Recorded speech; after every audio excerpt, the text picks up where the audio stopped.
These people have already taken advantage.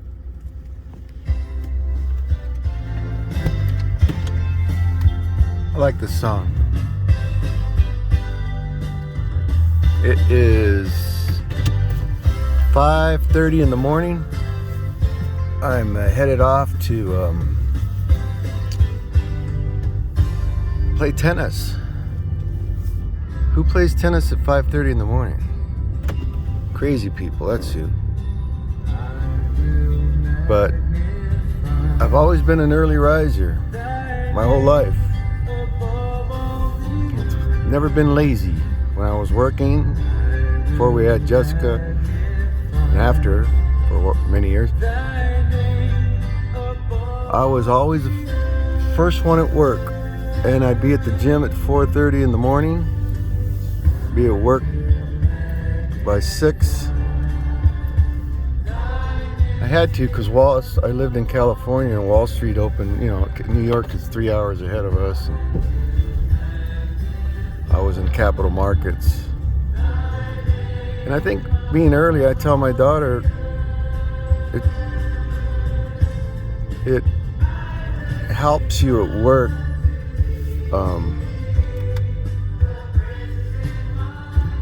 It just reveals something about you, about your character. I know a guy that was so lazy, he worked at one place for I don't know how many years, never got a single promotion. He had a reputation for being lazy. His buddy told me he'd sleep at work. And he never got a single promotion. He got fired for fighting. He's a real violent guy, always getting in fights his whole life. And he never got a single promotion. I got to senior vice president of capital markets because I worked hard and I was up early and I wasn't a clock watcher, I was often the last one to leave. That's a pretty good formula. First one there, last one to leave. I was in financial markets, or mortgage capital markets for 25 years. And so I'm up early now, and now it's going to play tennis. I think God wants us up early. People that sleep in are usually the people that are out late at night, doing things they shouldn't be doing. Do you do morning devotionals? You read the Bible in the morning? You read the 10 Commandments? You should read the 10 Commandments at least every other day. Thou shalt not commit adultery, thou shalt not lie, thou shalt not steal, thou honor thy father and thy mother. This same guy was talking about never did a single thing for his parents. Oh, and he was the first one that wanted his inheritance too. Isn't that always the case? The people that do the least, that do nothing in this case, yet they're the first one, where's my money? Like the prodigal son. He took his inheritance. He's lucky he got anything. He should be thanking his lucky stars he got anything. But that's just the human the unconverted heart, the unconverted soul. It's just all about them. And he never did a single thing for his mom or dad other than cause problems. So,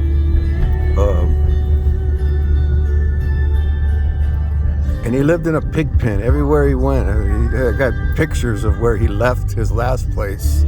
Cigarette butts and marijuana butts all over the place. Horrible, disgusting, filthy place that he lived at. And it wasn't even his. And that's just the unconverted heart. So evil, so dark, so destitute of anything good. And yet God still loves him, He still loves it. He saved Nebuchadnezzar. God saved Nebuchadnezzar, one of the most wicked kings that ever... In fact, Nebuchadnezzar wrote a chapter in the Bible. Daniel, was it 4, I think? people don't realize one of the most wicked persons to ever live actually wrote a chapter in the Bible. It's about himself, and he wrote it. I think it's Daniel 4. I have to go back and check. But anyway, get close to God and you'll change your life. It'll clean you up. You'll think about others. You'll honor your parents to their dying day. This guy never visited his dad in the hospital in the last 2 years. Well, he never visited him, period, by himself.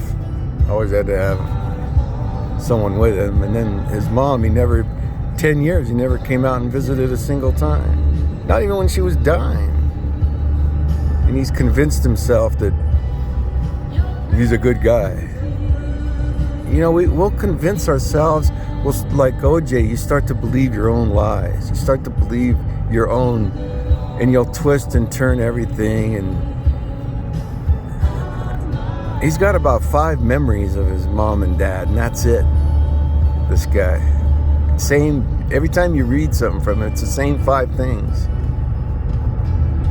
And he's a really vile, foul person. I'm only using him as an example because it's someone that I know. And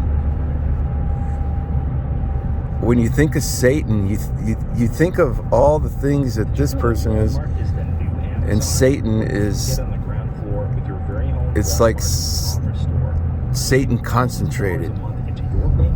You know, all of the bad things about Satan are embodied in this one person. Everything from perversion to drug use to laziness to false accusations, spreading all kinds of lies and slander everywhere. He's got so much to answer for. And I'm afraid one of these days he's just going to drop of a heart attack. He's going to smoke a big joint, one of his marijuana joints, and realize what he's done and what he has actually said to people. And God, it's almost like what God did with Belshazzar in the last night of Babylon. Ellen White says his face turned pale when he saw the writing on the wall. Your days are numbered. God will do that. He has a line. And once you cross it and then realize it, you can drop dead of a heart attack. Your guilt is so overwhelming because you've gone beyond any sort of redemption. There is a line God has. So that's my morning sermon for today on my way to play tennis.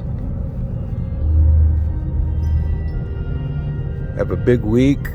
Carla has to go to Memphis. She travels a lot again. She is I think one of the key employees of where she works. And we're very thankful for her boss, Mark, and all he's done for us and our family. It's almost as if God put him in our life. He established our daughter's scholarship.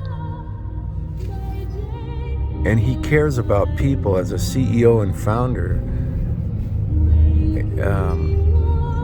He cares about people, especially the underdog, the underprivileged.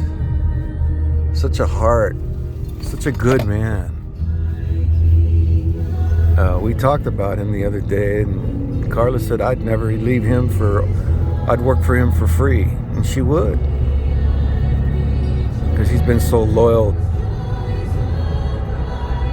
to us and our family. He came out to see Jessica one time. He wanted to see Jessica. I remember it was during the Ebola, and he's rewarded us and our family with so much. And there isn't anything Carla wouldn't do. There's anything I wouldn't do. I talk to him sometimes. I think his background is similar to mine, capital markets. And good man. Like Pastor Carter.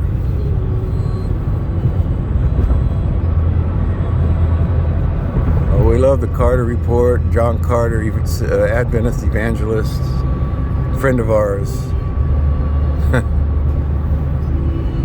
He's just a straight shooter,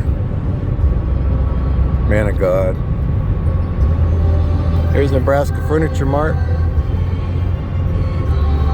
So anyway, I've been going on here for over 10 minutes. I'll be at Plano Lifetime in about 10 minutes. I get the morning off with an hour and a half of tennis. I'll probably come back home and rest and then go to the gym. Do my noon walk around the lake. And I carry a gun with me, so it's just personal protection. I carry it. There are people that, especially one person that I know, I don't think he likes me very much. And you just never know what people do, are capable of. So it's a beautiful morning. There's no severe weather. And God bless. Thank you.